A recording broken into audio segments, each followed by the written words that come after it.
Simula nung nakilala kita, way back 2015, sinabi ko na sa sarili ko, ito na yun.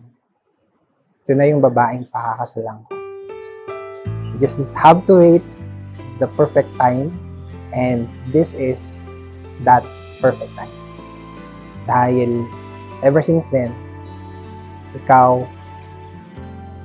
ang ipinagpanata ako. Araw-araw, gabi-gabi. Gabi-gabi sa itinakda kong oras bago ako humimbing, hinihiling kita.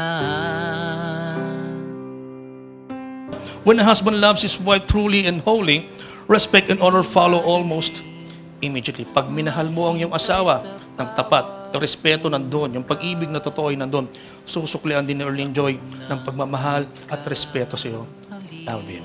Sa pag-asaway may mga sacrifices dahil mamaya si Alvin hindi na binata. Ngayon din si Erlene Joy, hindi na rin dalaga.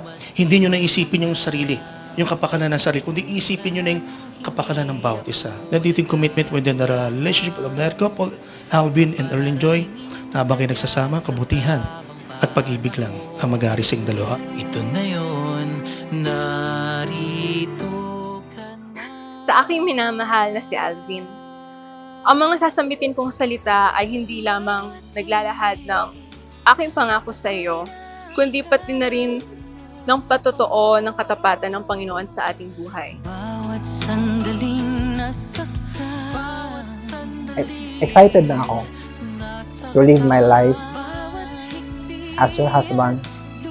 Excited na ako to be the father of our future offsprings.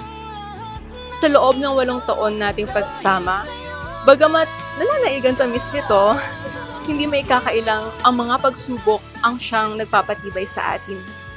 Kung kaya't sa araw na ito, saksi ang mga pinakamamahal nating pamilya at mga kaibigan, ipinangangako kong ako at ako pa rin ang siyang makakatuwan mo magmula ngayon hanggang magpakailanman. kay tagal kitang hinintay. Pipiliin ko araw-araw. Love is a commitment, and therefore, you have to choose. Naniniwala ako na ang pag-ibig nagsisimula dito. Sumusunod na lang to. Na dapat, love is always a decision in life, and you always have to choose kung sino ang mamahalin mo. Sa'yo lang ipinagpanata kita. Kay tagal Sa lahat ng bagay na pinagdaanan natin, sa wakas ngayon ay masasabi kong ako ay handa na. Handa na akong harapin ang bawat bukas na kasama ka, na tayong dalawa, na ako bilang iyong asawa. Mahal na mahal kita, Alvin Esperancito. ipinagpanata kita.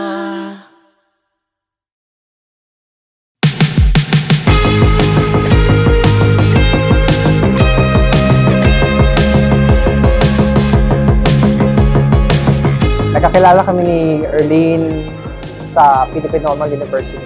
Music and Arts major siya. English major ako, so pareho kaming teacher. So, dumating yung panahon na kailangan namin mag-part-time, and nag-part-time kami sa isang estudyante.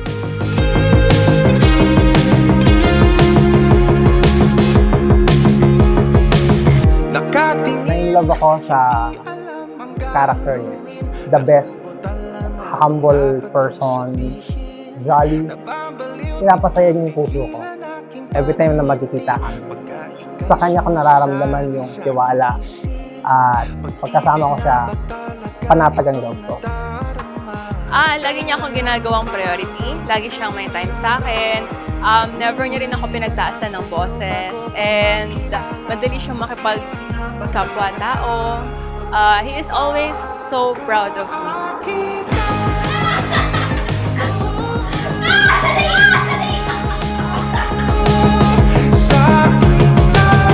Masasabi ko na our love is getting stronger and our love is getting deeper.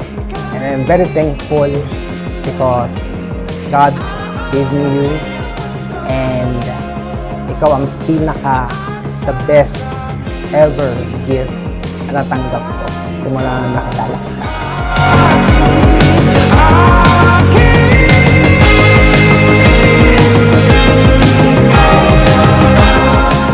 Pero ang pagmamahal kasi para sa amin ay isang desisyon.